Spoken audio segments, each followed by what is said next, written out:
This is an ABC News special edition of Viewpoint. Here now, reporting from Washington, Ted Koppel. There is, and you probably need it about now, there is some good news. If you can, take a quick look out the window. It's all still there. Your neighborhood is still there, so is Kansas City, and Lawrence, and Chicago, and Moscow, and San Diego, and Vladivostok. What we have all just seen, and this was my third viewing of the movie, what we've seen is sort of a nuclear version of Charles Dickens' Christmas Carol. Remember Scrooge's nightmare journey into the future with the spirit of Christmas yet to come? When they finally return to the relative comfort of Scrooge's bedroom, the old man asks the spirit the very question that many of us may be asking ourselves right now. Whether, in other words, the vision that we've just seen is the future as it will be, or only as it may be. Is there still time? To discuss, and I do mean discuss, not debate, that and related questions tonight, we are joined here in Washington by a live audience and a distinguished panel of guests. Former Secretary of State Henry Kissinger, Elie Wiesel, philosopher, theologian, and author on the subject of the Holocaust. William F. Buckley, Jr., publisher of the National Review, author and columnist. Carl Sagan, astronomer and author who most recently played a leading role in a major scientific study on the effects of nuclear war. Lieutenant General Brent Scowcroft, National Security Advisor to President Ford, Chairman of President Reagan's Bipartisan Commission on the MX Missile. And former Secretary of Defense Robert McNamara, who wrote in the current edition of Foreign Affairs that nuclear weapons are totally useless except only to deter one's opponent from using them. That's our panel, and you'll be hearing from them in just a few moments. But first, joining us live from his home in suburban Washington is the Secretary of State, Mr. George Shultz. Mr. Secretary, if I put to you the question that Scrooge put to the spirit of Christmas yet to come, the future as we've just viewed it tonight, is that the future as it will be or only the future as it may be? Neither. That is not the future at all. The film is a vivid and dramatic portrayal of the fact that nuclear war is simply not acceptable. And that fact and the realization of it has been the basis for the policy of the United States for decades now. The successful policy of the United States, based on the idea that we simply do not accept a nuclear war, and we've been successful in preventing it. Mr. Shultz, that is the answer of a Secretary of State to a reporter, and that's fair enough because that's what you and I respectively are. But what if you were answering the question to your son or to your granddaughter? What would a grandfather, what would a George Shultz who is talking to a member of his family say in response to the same question? Same answer? Well, I would give the same answer. And since children these days are in many respects smarter, it seems to me, than their elders, they would ask a lot of questions about that. And I think it's possible to explain why it is that it's possible to have a policy that prevents nuclear war. I guess what some of those smart youngsters are worried about and what a lot of smart older people are worried about too is not so much the policy, but just the presence of so many nuclear weapons, so many nuclear warheads in the world. And the question, which I now address to you, with so many of them, is it not inevitable that at some point or another they will be used? And if not, why do we need them? The only reason that we have nuclear weapons, as President Reagan said in Japan recently, is to see to it that they aren't used. We have to provide a balance so that others who have nuclear weapons, particularly the Soviet Union, realize that what could happen to us could happen to them and would happen to them. And under those circumstances, neither we nor they will use these weapons. In this sense, I'm agreeing with the quotation that you gave from Secretary McNamara.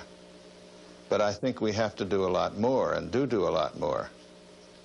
We work to reduce the number of these weapons, and it is interesting to note, important to note, that if you go back to the 1960s and compare the amount of destructive capability of our nuclear arsenal now as compared with them, then it's about 70% less.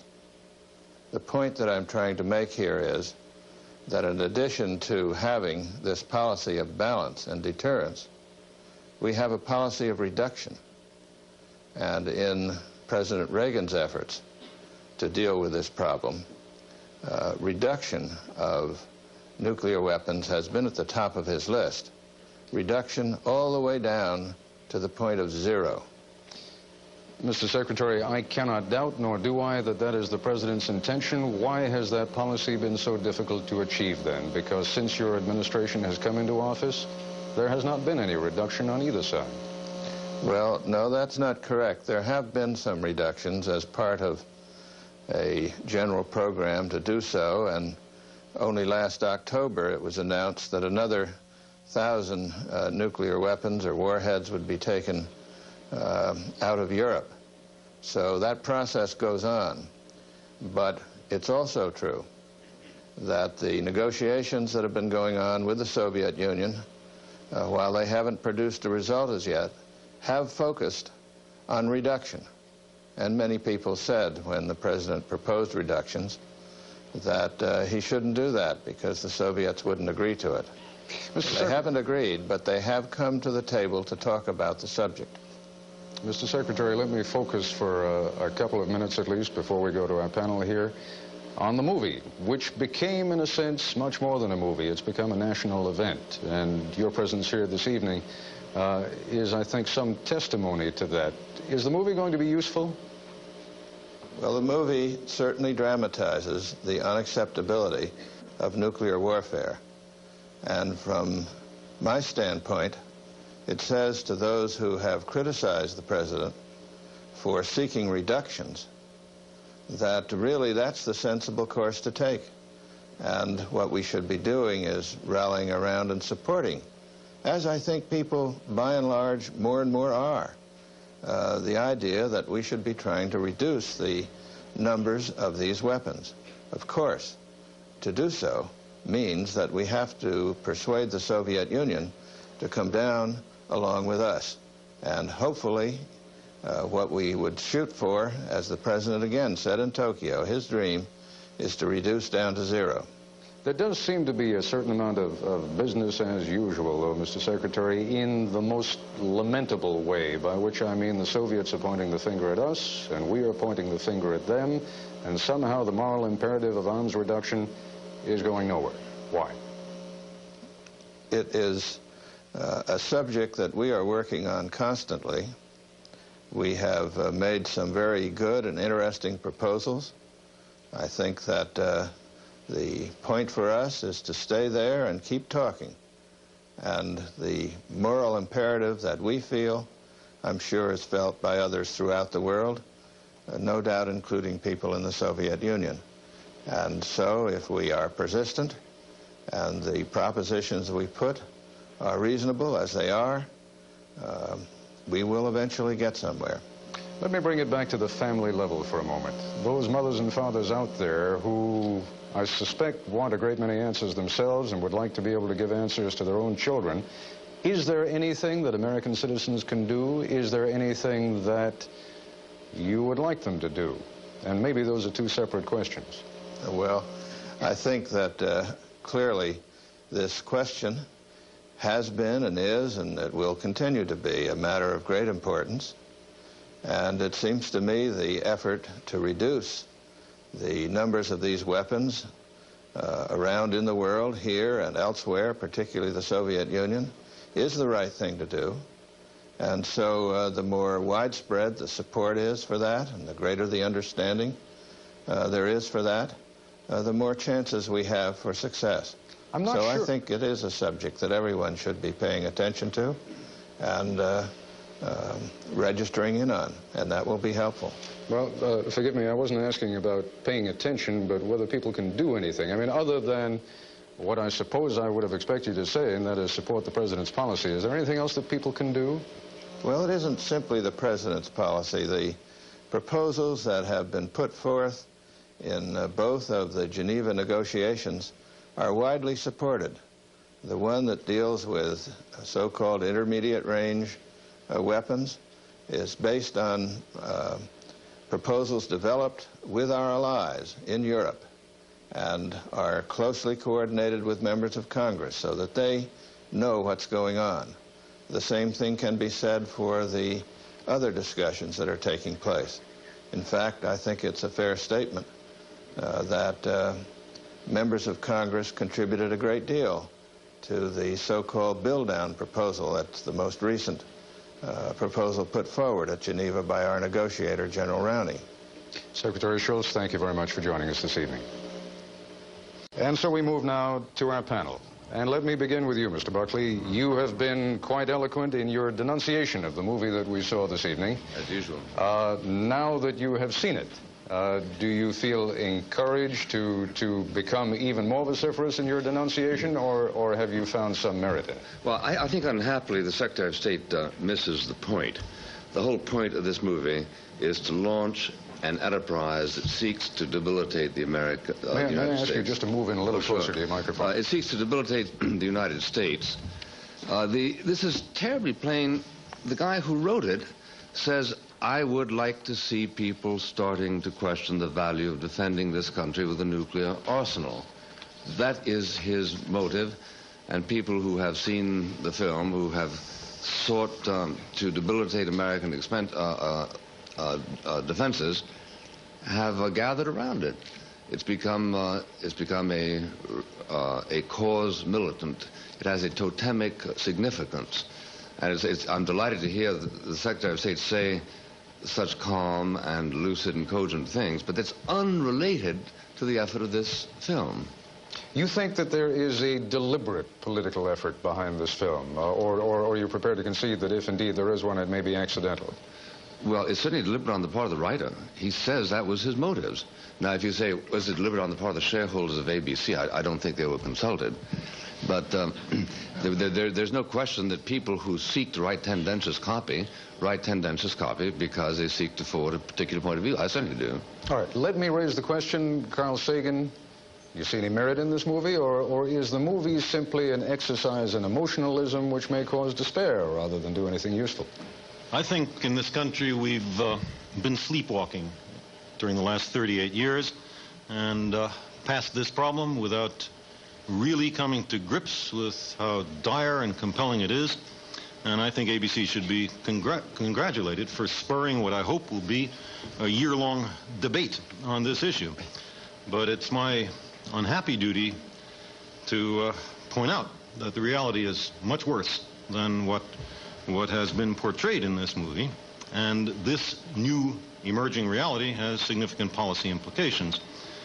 The nuclear winter that will follow even a small nuclear war, especially if cities are targeted, as they almost certainly would be, involves a pall of dust and smoke which would reduce the temperatures not just in the northern mid-latitudes, but pretty much globally to sub-freezing temperatures for months. In addition, it's dark. The radiation from radioactivity is much more than we've been told before. Agriculture will be wiped out. And it's very clear that beyond the 1 or 2 billion people who would be killed directly in a major nuclear war, 5,000-7,000 megatons, something like that, that the overall consequences would be much more dire. And the biologists who've been studying this think that there is a real possibility of the extinction of the human species from such a war. Let me stop you on that point, because if our viewers were not depressed enough after seeing the movie, I suspect you've brought them to an even greater nadir. But I think that's good news, Mr. Koppel. What is that? What he just said is very good news. Because? If the Soviet Union knows that a first strike is going to mean the extinction of the Soviet Union, then there won't be a first strike.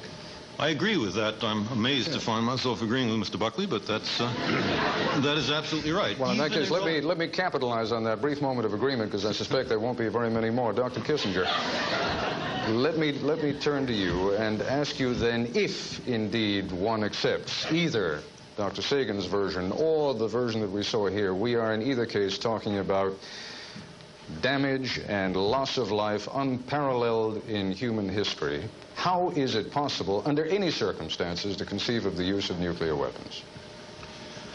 Well, I think that this film presents a very simple-minded notion of the nuclear problem. And it deals with the most obvious question, that a general nuclear war aimed at cities is a disaster and a catastrophe. I wrote a book on this subject 30 years ago when the notion of general nuclear war first arose. The problem of our period, the problem we have to grapple with, is how to avoid such a war, how to preserve freedom while seeking to avoid such a war, how to create a military establishment that reduces the dangers of such a war, what arms control policies are compatible with this policy, how we handle crises. Those are serious questions. To engage in an orgy of demonstrating how terrible the casualties of a nuclear war are and translating into pictures the statistics that have been known for 3 decades, and then to have Mr. Sagan say it's even worse than this, I would say, what are we to do about this? Are we supposed to make policy by scaring ourselves to death, or is somebody going to make some proposals of where we are supposed to go? And if people don't make that, then I do not believe we are making any contribution. That's my objection to this film. It took this most simple-minded problem that everybody will agree upon. There's nobody in this room who disagrees with the fact that this must not happen. It's how to avoid it that we should be discussing. Dr. Kissinger, you have brought us precisely to the issue that I think brings us all here together this evening. I think it can go without saying that there's no one in this room, indeed there is probably no sane person in the country who would recommend nuclear war or who would look at that movie and say that what is seen there is some prescription for any solution to any problem.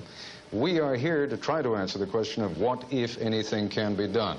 Mr. McNamara, you want to take a crack at that question? I think much can be done, Mr. Koppel, much that we're not doing. And I want to start by emphasizing, I'm not talking about the Reagan administration. I'm talking about several different administrations, but most of all, I'm talking about the American people. I do not believe the American people understand the world we live in. I do not believe they understand the full risk that we face. There are 40,000 nuclear warheads in the inventories of the U.S. and the Soviet Union today, with a destruction power roughly 1 million times that of the Hiroshima bomb. I don't know any arms expert, and I doubt if anyone in this room believes that in the next 10 to 15 years we can reduce that number by more than half. And we're still going to be living then in a world 15 years from now with 20,000 nuclear weapons. And frankly, I think that's very unlikely to get that low. But just assume that. What makes you think we'll be alive 15 years from now? Because in addition to stressing reduction in the numbers of weapons, we need to stress introducing stability in the forces to avoid temptation to either side to preempt. And most of all, we need to introduce steps to reduce the risk that those weapons will be used. And I don't want to take more of my time, but I'll be quite happy during this program to outline a whole series of those steps. Well, in fact, you stopped short of where I thought you were going. Let us assume for a moment the desirable but probably the unthinkable, and that is that we could somehow agree to do away with all nuclear weapons. We still live with the knowledge of how to make them. How does one live in a nuclear world, one which we will never be able to turn back? We live in a nuclear world by stressing that this is a plus-sum game that we're working on. There is a commonality of interest between the Soviets and the U.S. to avoid the use of these weapons. That's what that film shows. I totally disagree with those who say it's a disservice to the nation to show the film. Not at all. It's stimulating discussion on exactly the issue we ought to be discussing. There is 1 million times the Hiroshima destruction power out there. We must ensure it not be used. It's equally in the interest of the Soviet Union not to use it.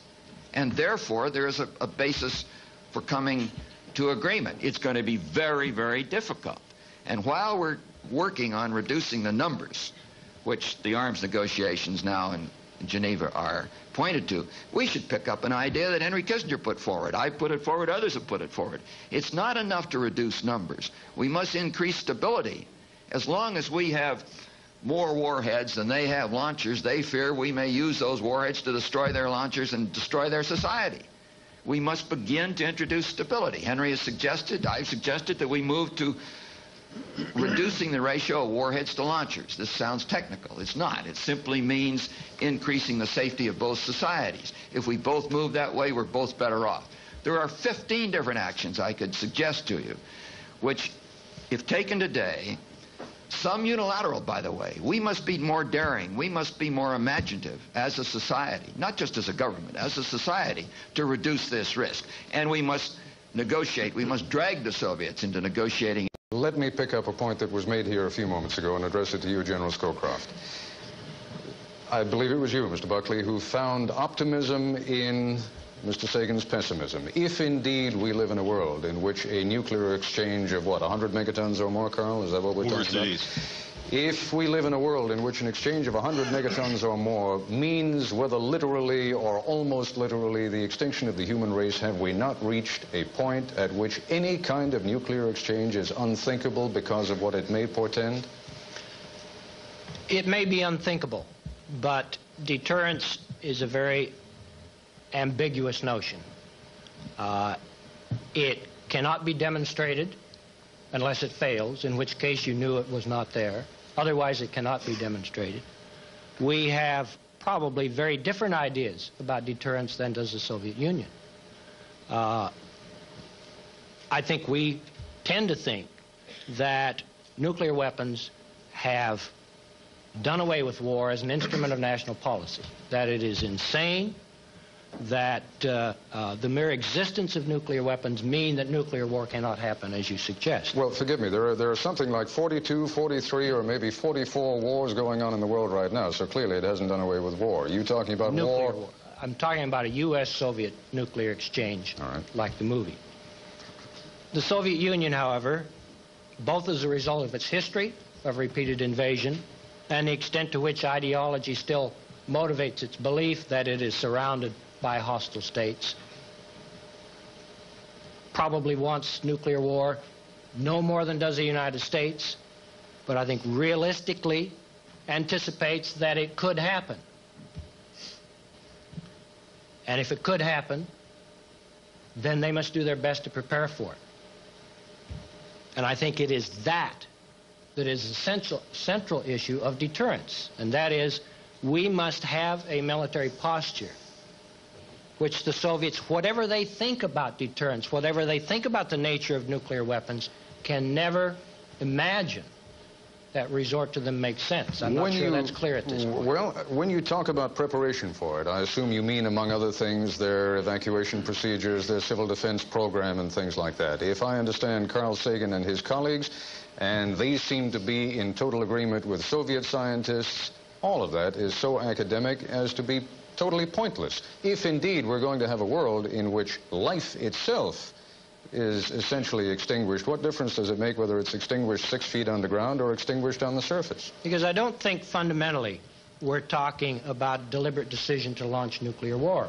We're talking about behavior in a crisis where each side is estimating both the posture and the will of the other side, in which case miscalculations can make all the difference between peace and war. And it is in that guise that we must ensure that the Soviet Union can never miscalculate. Before we slide too far into the technical, Elie Wiesel, we deliberately invited you here so that you would bring a humanistic touch to what otherwise threatens to become either a very technical or a very theoretical kind of discussion. Is there anything that the individual man can do anymore? Is there any point in even discussing that, or is it out of his and her hands? Not being a nuclear specialist in any way, I'm scared. I'm scared because I know that what is imaginable can happen. I know that the impossible is possible. I've seen the film, and while I was watching it, I had a strange feeling. that I had seen it before. Except once upon a time it happened to my people. And now it happened to all people. And suddenly I said to myself, maybe the whole world, strangely, has turned Jewish. Everybody lives now facing the unknown. We are all, in a way, helpless. We are talking about nuclear arms, about the bomb with a capital B, a kind of divinity in itself. Unless those who know militarily what it means, we readers, writers, people, we don't know what it all means. When I hear about 1,000 bombs, megatons, I don't have that kind of imagination. To me, it's an abstraction. What to me all this means is that the human species may come to an end, that millions of children may die, simply because one person somewhere, and I am not so much afraid of the big powers, I'm afraid of the small nations.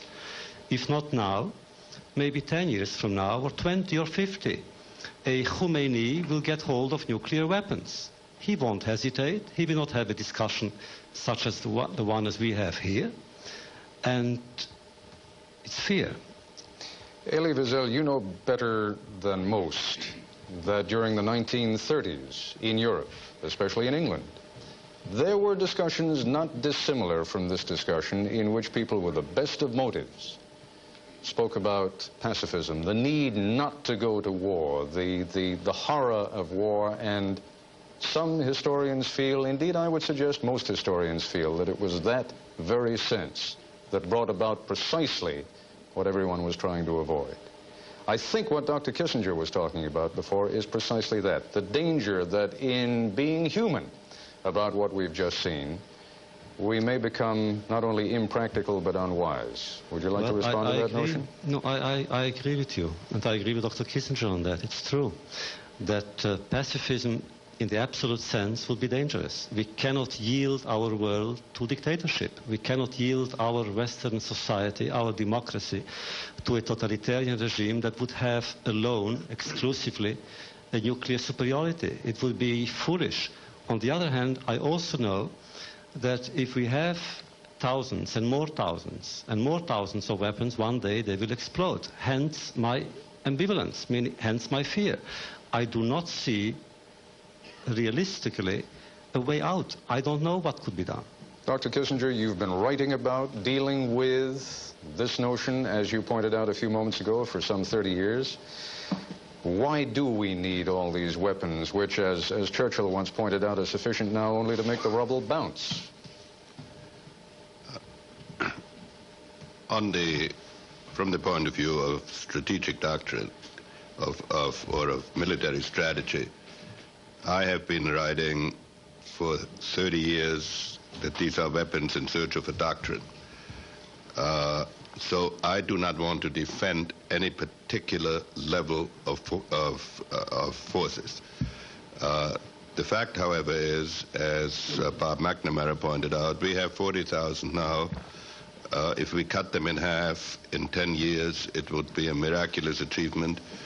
The exact same problem we are discussing tonight will exist at the level of 20,000, and that problem is how do we avoid their use. That has a component of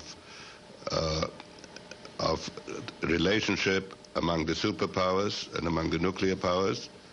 It requires us to analyze the design of our forces and to design them in such a manner that there is a minimum incentive for first strike by either side. It requires that we analyze what is likely to cause crisis, and it requires that we do not scare ourselves to death, because if the Soviet Union gets the idea that the United States has morally disarmed itself and psychologically disarmed itself, then the precise consequences we are describing here will happen. Our problem is to avoid unilateral disarmament and at the same time to develop a policy which eliminates the danger of nuclear war. This is the challenge we face, and we've been going back and forth between extremes of intransigence and extremes of conciliation. And if we do not focus on some of the problems that Bob McNamara mentioned, how we design forces that make for stability, how we communicate over an extended period of time, and what political crises we must seek to avoid and how to handle them in time, then things are going to slide. But the relationship that is being established around this table between the numbers of weapons and the probability of war is, in my view, not true. The kind of war shown in this film is most likely at the lowest numbers of weapons, and has in fact been advocated at the lowest numbers of weapons. If you can, Dr. Kissinger, explain that briefly. Why? Well, the theory, there was a theory at one time that was, and that is still used by many groups, which is that if you can kill a certain number of people, and if you can destroy a limited number of cities, what do you need more nuclear weapons for? And then there have been all sorts of calculations made, 200, 300, 400, at any rate. The point is that these weapons have then been advertised as a means of slaughtering civilians. This creates exactly the dilemma we now face. Any statesman, I think Bob will forgive me if I tell him a personal encounter we had. When I became security advisor, I saw for the first time what our plans were. And I called up Bob as the last Secretary of Defense, or at any rate the one I knew best. I asked him to come to the White House. And I first asked him whether he thought these figures were accurate. And then I asked him how he was going to handle that were asked by the President on what to recommend. So this issue has been with us, and it will face every administration of whatever party. We can't eliminate these weapons completely in a foreseeable time. We should not have a strategy that is designed to maximize casualties, because then if anything goes wrong, we will have Carl Sagan's world. And yet we are assaulted, anyone who seeks that course, on the one side by military technologists who think nuclear weapons are just another kind of weapon, and then by pacifist groups who believe that unless you paint the most horrible picture of nuclear war, it will happen, and you participate in bringing it about. This is why it's been so hard to get the sort of thing that Bob McNamara is talking about. All right, we're going to have to take a break in just a couple of minutes. Mr. Buckley, go ahead. I may have to cut you off in mid-sentence, though. Well, I'd like to focus on this business of stabilization, because I think we have moved away from stabilization. There's a line in this movie. They're hearing all this bad news about all the threats that are happening. The Germans are moving and the Russians are moving. And then the girl says, well, we did have a crisis in 1962, and we overcame that, didn't we? There isn't anybody there who says yes, and we also had a considerable deterrent quality in 1962, which was unambiguous. Question, are we moving towards an ambiguity in our deterrent forces? In the last 4 years, the German Social Democratic Party has turned right around. I would ask Mr. McNamara, is that a sign of stabilization, or precisely the contrary? But it's by seeing this kind of thing, which, by the way, they all saw before they took that vote last week. Let me before, and I promise I'll come right back to you so you have an opportunity to answer that question. But before we do that, I need to say this. As we are coming up on the hour, that this is a special edition of ABC News Viewpoint. I'm Ted Koppel. Now then, Mr. McNamara, pick it up, please. First, we have a stable deterrent today. We do a great disservice to our nation when we say otherwise. And we will have a stable deterrent tomorrow if we act intelligently. I have absolutely no question in my mind about it.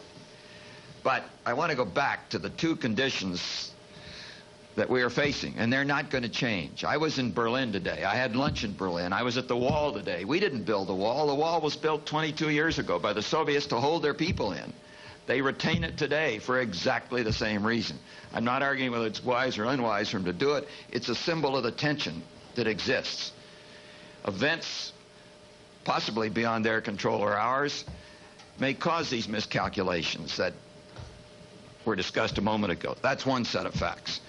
The other set of facts is the 40,000 nuclear warheads that Henry and I agree are unlikely to be cut by more than 50% in the next 10, 15 years. We're going to live for decades in a world of tension and with tens of thousands of warheads, a few hundred of which can cause, pardon me, Mr. Buck, may I finish, that can cause nuclear winter or destroy civilization. We must learn how to avoid their use. Nobody that I have ever talked to knows how to stop a nuclear war once it's started. Therefore, God's sakes, don't ever start one. That's the first point. All right. Let Mr. Sagan respond to that, then General Scowcroft, and then, folks, you may as well get ready with your questions because we're going to start involving you with all of the panel. Mr. Sagan? Let me try to make 3 quick points coming out of the previous discussion. First of all, there is a kind of threshold. It's fuzzy, but it's somewhere around 1,000 strategic weapons at which the nuclear winter could be triggered. If that's the case, it seems to me that the only prudent policy is to get well below that threshold so that no concatenation of computer failure and communications malfunctions and madness in high office could kill everybody on the planet. That seems to me elementary planetary hygiene as well as elementary patriotism. You don't want to have a circumstance in which we can end the human endeavor. Now, I think that with 18,000 strategic warheads in the world, we have 18 times at least more weapons than are needed to trigger this catastrophe. If you were well below 1,000 warheads, you would still have an adequate strategic deterrence, and I believe just as slavery was once in the world and people considered it impossible to change and it was everywhere. Well, now we have a world in which there's virtually no chattel slavery. Conventional expectations about what is inevitable can be changed if there's political will. And I think that the existence of this catastrophe can provide a political will. Now, just one more thing. We heard from Secretary Shultz in answer to your question, Ted, that it wasn't true that the Reagan administration was building up weapons, that in fact they had reduced weapons, and he mentioned a figure of 1,000 in Europe. Now, those 1,000 weapons in Europe are tactical weapons, not strategic weapons. They are largely obsolete weapons, and they are forward-based weapons, which means that they are vulnerable to capture in case of an attack. Now, what the administration is really doing, according to the Congressional Budget Office, is increasing the inventory of strategic warheads from 9,000 in the United States to 14,000. We are going in the wrong direction. Carl, forgive me. Let us leave it in those general terms because I must confess statistics leave my mind reeling, and I suspect everybody else is too. General Scowcroft, you want to respond to the general thrust of what Dr. Sagan was saying? Yes. There are 2 basic truths. We are not going to disinvent nuclear weapons, as Henry said. The knowledge, and as Bob said, the knowledge of them there, regardless of the number, the knowledge is there. In some respects, the lower the numbers, the more unstable the situation, and the more the encouragement for other powers to acquire nuclear weapons. That's the second time that's been said now. Dr. Kissinger said it a moment ago. Explain it one more time. Why is less more in this case? Because if each side, if the Soviet Union, the United States, has only 1,000 weapons, or each only 500, that encourages other powers to become major nuclear powers in a way that they can do because the numbers are relatively small. Well, in that case, what you're sketching out is a world in which, by definition, neither the United States nor the Soviet Union can ever afford to fall below a certain excessive level. I think for the short-term future, that may be true. I think the 2 truths are that we are in a nuclear age, and secondly, we do have a fundamental antagonism with the Soviet Union, which we may be able to ameliorate, but which for the foreseeable future is not going to end. Now, the question is, what do we do about it? And I agree with Bob McNamara that we are not going to get rid of nuclear weapons. The important thing is, as the President's Commission on Strategic Forces underlined, is to improve the stability, to integrate our weapon systems programs and our arms control, to reduce the chances that in a crisis either side will resort to nuclear weapons, feeling it can gain an advantage. All right, and gentlemen, that can be done. I have 100 questions buzzing in my mind, but I suspect that there are at least... All right, and gentlemen, that can be done. I have 100 questions buzzing in my mind, but I suspect that there are at least 200 people out there. The gentleman over here in about the third row, go ahead, sir, it's your question. Secretary Shultz has said tonight that there's a lot more to do. Mr. McNamara said tonight that we have to increase stability while at the same time being much more imaginative. Mr. Kissinger said that we need a policy that will one day eliminate the need for these type of weapons. I'll tell you what, help me out so that you don't set an example here that I don't want anyone else to follow. Don't tell us what we have already heard. Ask your question, please. Okay, the question is it not possible to somehow develop a technological end run to find a solution that might be a space-based defense system, a system that would render nuclear weapons obsolete? And I'd like for the panelists to comment on this. All right, we're hearing from the high frontier school of thought, right? That would be correct. All right, who would like to pick it up? Dr. Kissinger, high frontier? I don't know enough about the space technology to have a judgment on whether it is technically possible to do this. The debate on the nuclear issue has taken the paradoxical form that whenever a defense system has been proposed, it has been opposed by many of the groups that are dedicated to disarmament because they're afraid that anything that reduces the impact of a nuclear war also increases the willingness to engage in it. And therefore there has been a tendency to deprecate any possible defense systems. I don't particularly, I haven't studied or I don't know anything about the whether the space system. I do not believe, however, as a general proposition, that there is one reliable technological means on the basis of which you can say that now the danger of nuclear war has been eliminated. On the other hand, I also do not like this undifferentiated discussion of all nuclear wars taking Carl Sagan's form.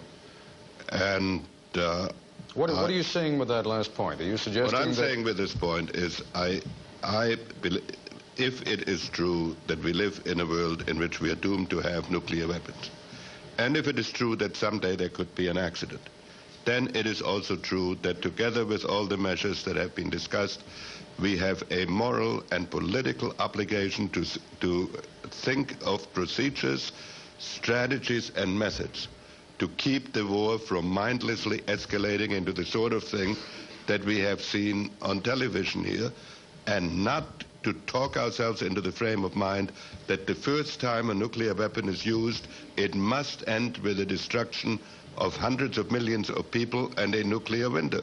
Carl Sagan, pick up, if you will, on A, the question that was asked, but B, also the point that Dr. Kissinger made, namely that defensive systems, and for example, at one point we were in the process of building an anti-ballistic missile system in this country, that defensive systems are destabilizing because they may lull the side that has it into a sense of security that would permit that side to then launch nuclear weapons on the other side.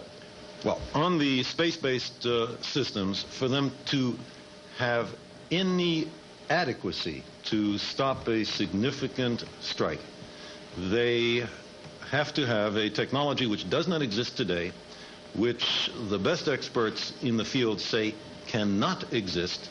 In any case, something which would cost enormous amounts of money, that would have to be deployed on a absolutely unprecedented scale, and which is vulnerable to the simplest kinds of countermeasures.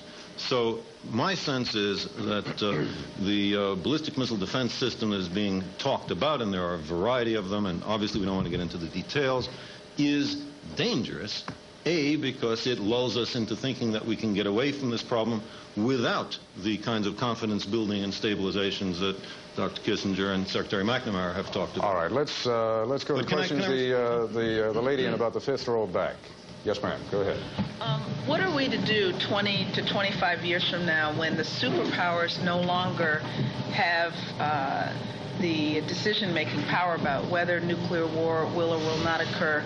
And this could be a small-scale nuclear war as opposed to the type of war that we've seen in the movie where, you know, complete devastation everywhere. What about the point that Mr. Wiesel raised earlier about a Khomeini or a Gaddafi having that capability? Mr. McNamara, do you want to pick up on that? Well, I would say several things. First, we need to maintain and tighten our non-proliferation policy. We have allowed it to become weak, and we, by that means, have contributed to the problem this lady is pointing to. Secondly, we need to establish procedures that will ensure that our nuclear forces are not triggered by a terrorist launch of a weapon or by an accident, mechanical or human failure. And we need to ensure that the Soviets are following the same procedures. These are the kinds of actions that we need to take in our common interest to avoid launch against terrorists thinking we're launching against a Soviet attack, or launch in the event of mechanical or human failure. And one of those procedures that we ought to take unilaterally, and then we ought to try to persuade them to adopt as well, is to state publicly, we will never, never, never launch on warning. We have not yet said that, nor have they. You have just raised, I'm afraid, an issue of such controversy that I don't think I can just let it go by. Launch on warning is the notion that if anyone were to fire any missiles in our direction, we would not wait for them to land, but the president would give the command that our land-based nuclear missiles, our ICBMs, it's the old use them or lose them notion, right? Yes. And is that in point, well, I'm not even sure if you can discuss it. Is that our policy? We have not said it is not our policy, and the Secretary of the Air Force, within the past few weeks in California, has stated that the administration is unwilling to state it's not our policy. And the Soviets, within the past several weeks, have, in their press, indicated that the Pershing missile deployment to Europe is likely to trigger their launch on warning. All right, but now, I think we're both insane if we ever launch on warning. All right, because the warnings may be false. Is that not... as they have been in the past. Is that not another one of the paradoxes that seem to dot this nuclear minefield unless we maintain that level of doubt in our adversaries' minds that it might happen? They might be tempted to try it? No, absolutely not. Because our forces are invulnerable, and so are theirs. There's absolutely no reason for the Soviets to launch on warning, and there's absolutely no reason for us to launch on Anybody warning. disagree with that? Yes. I actually, I do not believe we should launch on warning. I don't know any administration that would have launched on warning, and I doubt that this administration then we should say so. Would launch on warning. Now the question is, does the concept of launching on warning make a nuclear war more likely?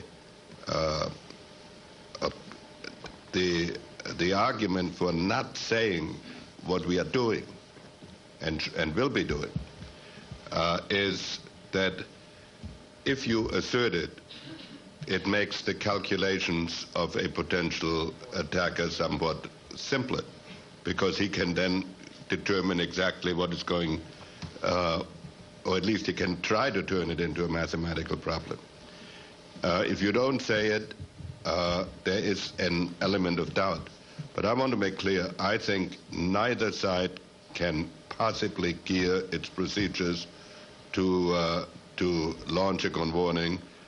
I think it's from a procedural point technically next to impossible, and I think it would be a highly destabilizing course, so I agree with the policy. The question is whether there's a great advantage in saying it. This I'm not so... Dr. Kissinger, here's where I think you're incorrect. What we mustn't lose sight of is the fact that we want to deter.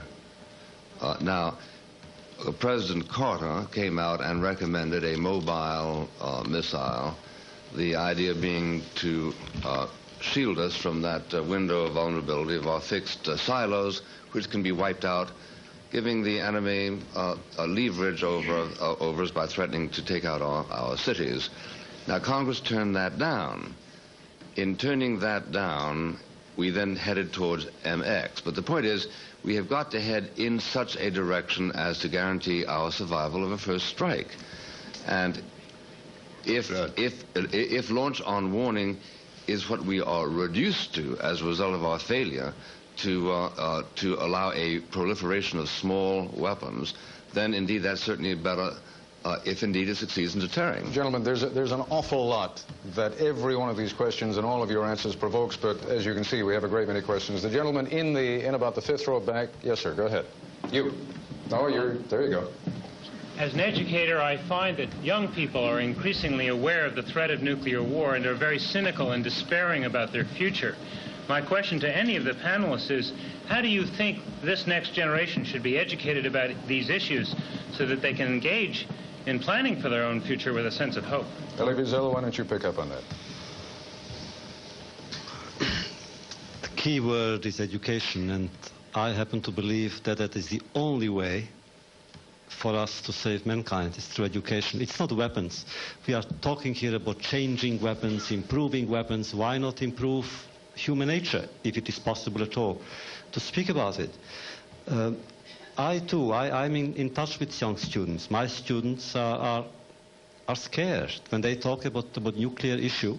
They are worried, so am I, because I must tell you, I'm a little bit taken aback. We are already fighting the nuclear war around this table. We are already speaking about the first strike, about warning, about bombing. How can we even talk about it? I would like to educate our society, our young people especially, to make sure that it won't happen. How can we, forgive me, but how can we not talk about it? Well, that is really the problem. If we talk, it's bound to happen. If we don't, it's bound to happen again. Go ahead, Mr. Buckley. No, I think that we do have to talk about it, and Dr. Kissinger 25 years ago got hell for consenting to talk about it, so did Herman Kahn. The fact of the matter is that here we are talking about all the tensions we're going to be living on 15 years from now, 20 years from now. Well, the implied assumption is that we're going to be alive 15, 20 years from now. That's pretty good news, isn't it? Yeah. We began with a monopoly of atom bombs. We offered to give them to the United Nations. When we had a monopoly, we dropped one on Japan. If Japan had had one, we wouldn't have dropped one on Japan. So I see nothing that has changed involving that essential stability. And although all of us wish this nightmare would go away, in point of fact, it's probably not going to unless somebody does a lobotomy on the men in the Kremlin. Well, and nobody's suggested doing that. 15 years may be pretty good news to men of your generation and mine. I suspect that some of our children might regard that as a rather limited lifespan. He didn't say there was going to be a war in 15 years. Go ahead, John. I think, we're not talking about nuclear war. We're talking about the steps necessary to deter, to prevent a nuclear war. And to me, that's a vast difference. And faced with the central dilemma of our times, that is nuclear weapons and U.S.-Soviet antagonism, we have to sort a way through it. And the first thing I would tell young people is that there is no simple nostrum, no simple solution that if we could just get rid of inept or malevolent government would be out there for us to grab to solve our problem. All right, let's go ahead, sir. The gentleman on the aisle with his left hand up. Thank you. For Professor Sagan, please, 75% of the American public supports the nuclear weapons freeze with the Soviet Union. Yet we haven't heard that mentioned this evening. I'm wondering if, as an alternative to prevent nuclear war, people opposing the MX missile, the Trident II missile, the Pershing, the Cruise, is that not a viable alternative for people to rally around as an alternative to what the Reagan administration is planning in the next, not 10 years, for the next 2 or 3 years? But wouldn't everything that we saw tonight be possible if there was a freeze? Well, your question will come in a minute. Why don't if I could get Professor Sagan. My opinion is that the freeze, which you quite properly point out, is supported, according to opinion polls and votes by the majority of the American people. I think it would be an excellent first step. It tends to prevent the introduction of further destabilizing modernization, and it would almost certainly be followed, as in the Kennedy-Hatfield resolution, by an agreement on an annual percentage drop in nuclear weapons. And if that's at the 5 to 10% a year level, which is what it's talked about, that would get us a long step up on getting to this threshold I talked about. If I can just say one other thing about this. In this discussion, there's been a sense that you can't change things, that getting down even by a factor of 2 in decades is the most you could possibly hope for. I'd like to read a quick quotation from General Douglas MacArthur. He said, "The masses of the world are far ahead of their leaders in this subject. I believe it is the massed opposition of the rank and file against war that offers the greatest possible hope that there shall be no more war." And then Dwight Eisenhower said something very similar. He said, "People in the long run are going to do more to promote peace than our governments. Indeed, I think that people want peace so much that one of these days governments had better get out of their way and let them have it." Let's talk for a moment about nuclear freeze, just for a moment. Mr. McNamara.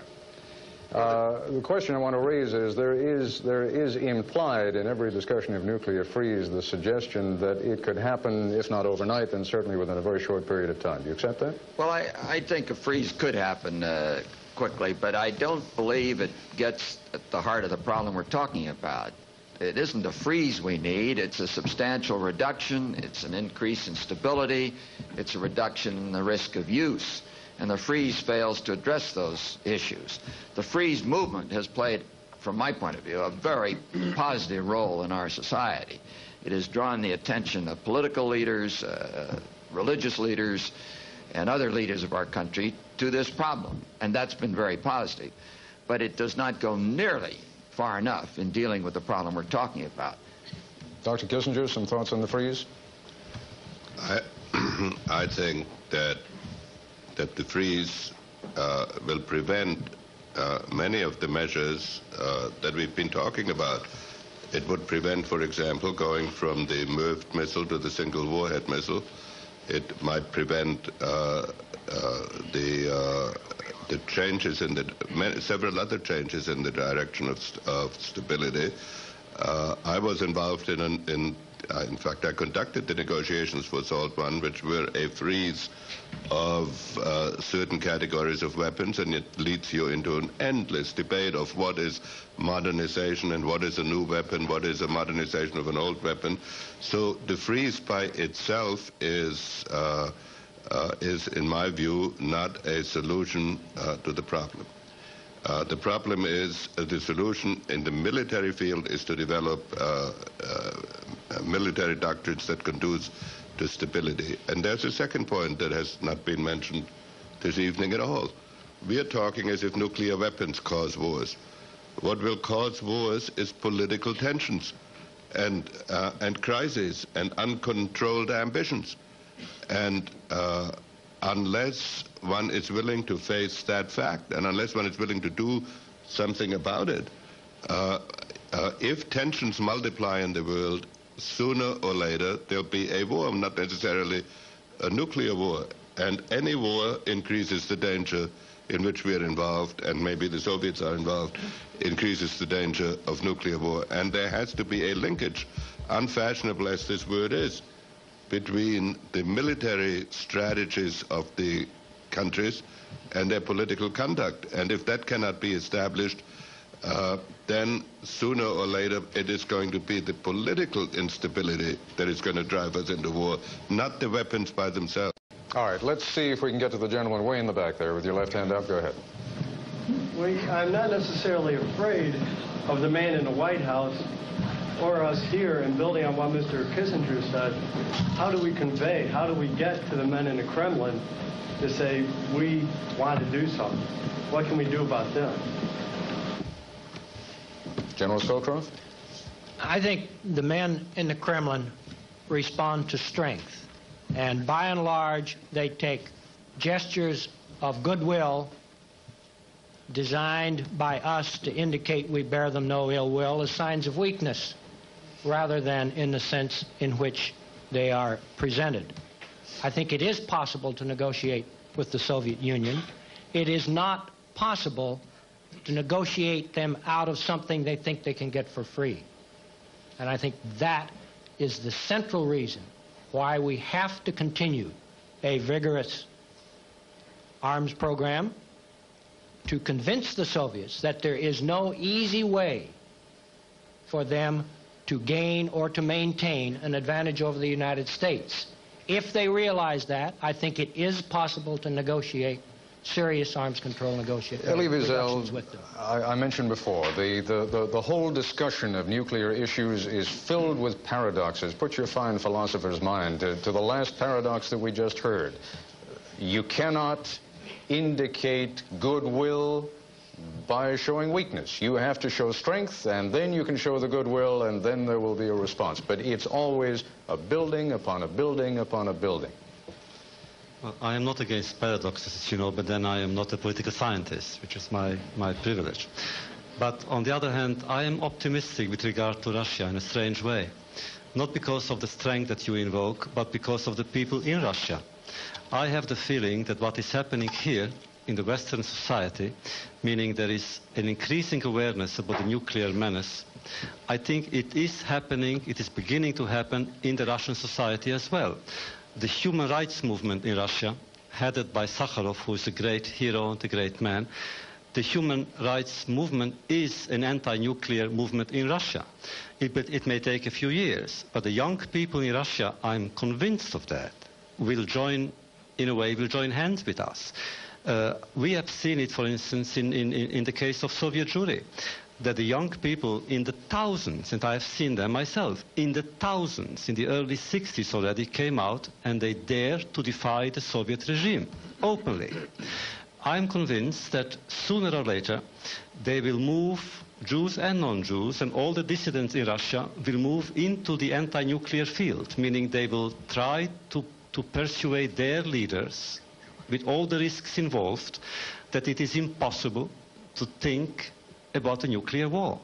Mr. Buckley, do you... well, go ahead, Mr. McNamara. No, I want to come back just 1 second to the gentleman that asked about the youth. This is a very important question. What can we tell our young people today about this world we're moving into? I say we should tell them there's hope. We should have confidence. We should not create myths of our weakness. In the 1960s, the presidential campaign was fought on the myth, as it turned out later, of a missile gap.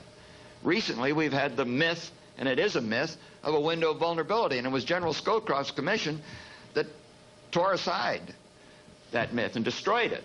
We consistently understate and underrate our own strength in the world. We are a democratic country. That brings us strength. We are technologically advanced. We have productivity far superior in agriculture and industry and arms to the Soviets. We just saw yesterday, or day before yesterday, I read in Europe that the CIA is now saying that the Soviets have not been increasing their defense expenditures as much as we said they were. We should tell our young people to be confident of our strengths, and deal with the Soviets from a position of confidence. On that faint glimmer of optimism, let me just give a cautionary note to our affiliates down the line. We are going to go a little bit longer, and I think you can see why. There's no need to explain any further. Yes, ma'am, on the aisle. Okay, to address the previous point, how can we talk about a nuclear freeze at this point in time when Sakharov is well aware, of the serious consequences of a nuclear confrontation, states that in order to prevent a nuclear war and to get the Soviets to seriously negotiate, we must first achieve nuclear parity with the current deployment of missiles in Europe, and secondly, that we must reach a position of strength from which meaningful reductions can be made. According to Dr. Sakharov, it is only by attaining... I'll tell you what, Dr. Sakharov, I'm sure, has a lot of fascinating things to say, but boil it down to a brief question, if you would. Okay. Therefore, to push for a nuclear freeze this time would be detrimental for the safety and security of the free world. Would it not? Carl Sagan? Imagine a room awash in gasoline. And there are two implacable enemies in that room. One of them has 9,000 matches. The other has 7,000 matches. Each of them is concerned about who's ahead, who's stronger. Well, that's the kind of situation we are actually in. The amount of weapons that are available to the United States and the Soviet Union are so bloated, so grossly in excess of what's needed to dissuade the other, that if it weren't so tragic, it would be laughable. What is necessary is to reduce the matches and to clean up the gasoline. I have great respect for Carl Sagan's judgment, but it is true that Andrei Sakharov himself suggested that the United States probably had to deploy the MX missile in order to bring the Soviets to the bargaining table. All right, folks, before we even start with the smattering of applause, we had a little compact before. We're going to keep it. No signs of approval or disapproval. Let's go on to the next question. The lady in the back. I don't think Dr. Sagan should be allowed to shake his head. Well, let Dr. Sagan shake his head, and you can shake yours, and let's get on to the next question, please. Many of the panelists have been emphasizing that what the real objective is the pursuit of stability in the world. Secretary McNamara and Mr. Kissinger both emphasized this. I have to ask, in light of that, and if we want to reduce the probability of a conventional war escalating into a nuclear war, is it time for us to question our policies in the Middle East and our invasion of Grenada, our plans for invasion of Central America? Isn't that the type of situation that could, in fact, emerge and erupt into a nuclear war? Mr. Buckley? Well, theoretically, anything could result in a nuclear war if the Soviet Union thought it could win it. But I think that we proved that we're stronger than Grenada, and that in flexing our muscles there, we probably convinced the Soviet Union not that it would be profitable to provoke us with a nuclear war, but that they had better watch out before they start trying to gobble up the Caribbean. So I think on the whole, our venture in Grenada was definitely a venture towards stability. And I wouldn't be surprised if when he was Secretary of Defense, Mr. McNamara had an invasion of Grenada as a contingency operation. Did you? No. All right, let's go on to the next question. Yes, sir. I'd like to return to an affirmative approach to some of these problems. Secretary Kissinger mentioned the need for new institutions with which to maintain stability. At this time, thousands of Americans have joined together to work for the establishment of a National Peace Academy, which would focus and concentrate study and research in the field of peacemaking and conflict resolution. My question to the panel is, would it not be a method of trying to prevent what we saw tonight by devoting some of our resources to the field, to study and research in this field? Isn't it time that we got on with it? Dr. Kissinger, are we, in suggesting a peace academy and suggesting that we devote our resources to that, are we being naive, or is that, in fact, the reality with which we have to come to grips? No, I think that the problem of peace requires careful thought and study. I am uneasy about the concept of a peace academy because I do not believe you can segregate the notion of peace and from the general conduct of international affairs. It used to be said 25 years ago, in fact I said it myself at the time, that if we could only devote more resources to the study of arms control, we would make great breakthroughs in thinking about arms control. In fact, almost all of the breakthroughs that were made in the thinking on arms control happened before a lot of resources were devoted to its study, because I had an uneasy feeling the same papers were written over and over again as research funds became available. I don't like the idea that peace is something abstract and that there's a group of peace lovers and a group of warmongers. I think we have to study the whole context of international relations for the purpose of bringing about peace, stability, progress towards peace and stability. I wouldn't, it isn't something I would publicly oppose or would have taken a position on if you hadn't raised the question at this program, and I wouldn't feel deprived if... Ladies and gentlemen, let me give you fair warning. We're coming down to roughly our last 10 minutes, so let's see if we can make the questions crisp and the answers equally crisp. Yes, sir, it's your question. Yes, I'd like to direct my questions to both Mr. Scowcroft and Mr. Kissinger.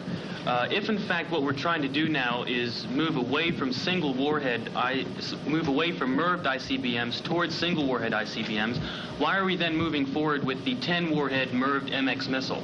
General Scowcroft? I think because it's essential to deploy the MX in order to get from here to there.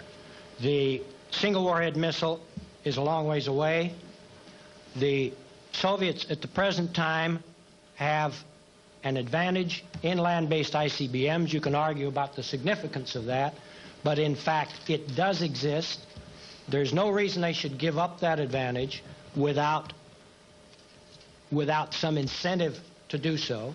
And last but not least, we've now had 4 presidents who have said that the MX missile is important, if not vital, to our national security. Now, to get back to this idea of deterrence and the will aspect of deterrence, to go back on that when there'd been no change in the circumstances, it seems to me would be very detrimental. But the small single warhead missile can best survive in an arms control environment which the MX should help preserve. Senator Warner, I'm not going to call on you for the very reason that your senatorial rank gives you a chance to talk to these gentlemen all the time. The lady over there on the aisle. You've talked a lot, Mr. Sagan, about a nuclear freeze. How can you talk about a nuclear freeze when we're dealing with people who would kill civilians on an airliner, who would use chemical weapons against women and children along with soldiers, and people who have never held up to many treaties that we made with them? How can we trust the Soviet Union when we're talking about arms control and a nuclear freeze? Without debating whether what you said is factually right or not, which could be interesting but maybe too time-consuming, let me merely quote Averell Harriman, who said in this context that the only thing you can trust the Russians to do is to act in their own interest. And it is very clear that it is in their interest, as it is in our interest, to first freeze and then make a very steep decline in the total number of warheads in the world. What's more, we do have to trust, and we can trust, our own technology, because the ability of the United States through reconnaissance satellites and other national technical means to verify a freeze and a major reduction is very clear. All right, let's move on to the next question. The gentleman with his right hand up. Go ahead. I'd like for the panel to react to a key point that I think that they haven't reacted to thus far, and that is, how do you accomplish a verifiable reduction in nuclear arms? Mr. Buckley, you want to take a crack at that? That's a technical question I don't have the answer to. All right, it's widely alleged that they're violating SALT 1 right now. Maybe Dr. Kissinger can tell us whether that's true or not with that radar installation they have in Siberia. Well, rather than isolating on that point, is it in fact, Dr. Kissinger, possible to independently verify that the Soviets are keeping to agreements that they make? And to address the point that was raised just a moment ago, do we do it on the basis of trust ever? We shouldn't do it we should not do it on the basis of trust. During the period that I had access to that kind of intelligence information, I did not believe that they were violating SALT 1. There was one case of a marginal nature which was stopped when we called it to their attention, but on that particular issue of the radar station, if that is as described, I would consider that a violation. All right, we're down to our last couple of questions. The lady in the front row. I'd like to ask Secretary McNamara, you said that you had a list of about 18 things that the United States could do, and you mentioned no launch on warning. You've written about no first use, and I wonder if you would please tell us what some of the other things are, both multilateral and unilateral, that the United States and the Soviet Union could do. Yeah, so but only three, the top three. Thank you. Yes. Because of limits. I'd be happy to tell you later the other 15. But first, we should reduce the number of warheads in Europe far more than we've agreed to so far. There are roughly 6,000 warheads there. They're obsolete, they're vulnerable, they're dangerous, they're useless. We could cut them in half tomorrow and be ahead. Secondly, we should withdraw of the remaining half those that are in the forward areas of Germany. They would be overrun in the early hours of a conflict. There would be a use them or lose them tension, and the great danger is they'd be used and start the conflagration we'd all want to stop. Thirdly, we could engage the Soviets into much more productive negotiations of how to stabilize our respective forces beyond freezing or reducing the numbers. This is perhaps the most important single thing we could do to avoid unintended use of these weapons. Mr. McNamara, allow me to consider that your statement of summation, and I'm going to let the other 5 panelists give us their closing thoughts because we are quite literally down to our last couple of minutes. General Scowcroft? I think the key issues are how we sort our way through what is a very dangerous period. I do agree, as Mr. McNamara said, that in the long term we have every reason for hope. The resources available to the West are so out of proportion to those available to the Soviet Union that if we can survive the next decade, next 10, 15 years, I think we will be in good shape. All right, I'm going to place a very high premium on brevity. Dr. Sagan. I think that this can be done. We can get out of this trap that we and the Soviets have jointly set for ourselves and our civilization and our species. But the way to cut nuclear weapons is to cut nuclear weapons. Dr. Kissinger. I think we must have confidence in ourselves, and we can solve both the arms control problem, and we must solve the political problem that is created by the deliberate creation of tensions in the world.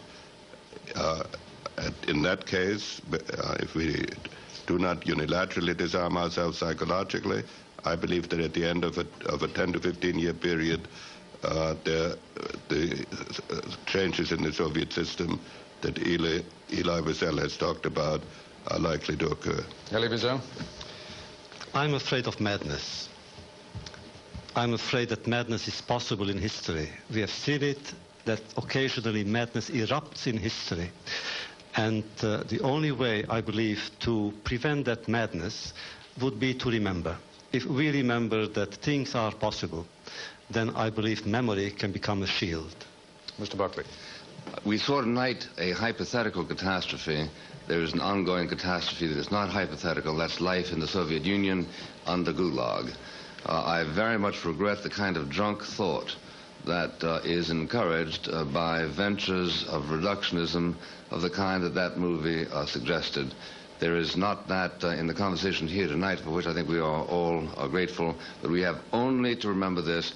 We have to fear the Soviet Union because they have an appetite to govern us and do to us what they have done to their wretched people. You have taken the words out of my mouth in thanking everyone here for the high level on which this discussion has been conducted. And I would also like to thank our audience for the thoughtful questions that they posed, and to apologize to the many of you who I know wanted to ask questions but simply did not get the opportunity. One reason you didn't is that I have a closing thought, and I would like to deliver it now.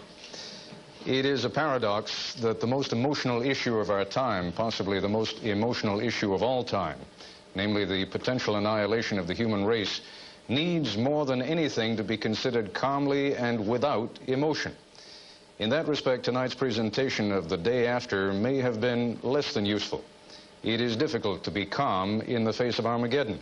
It is next to impossible to be unemotional when the apocalypse is shown to be so easily within our reach. But if the film has shed something of a national tendency toward complacence, then that is good. We need to talk about the problem.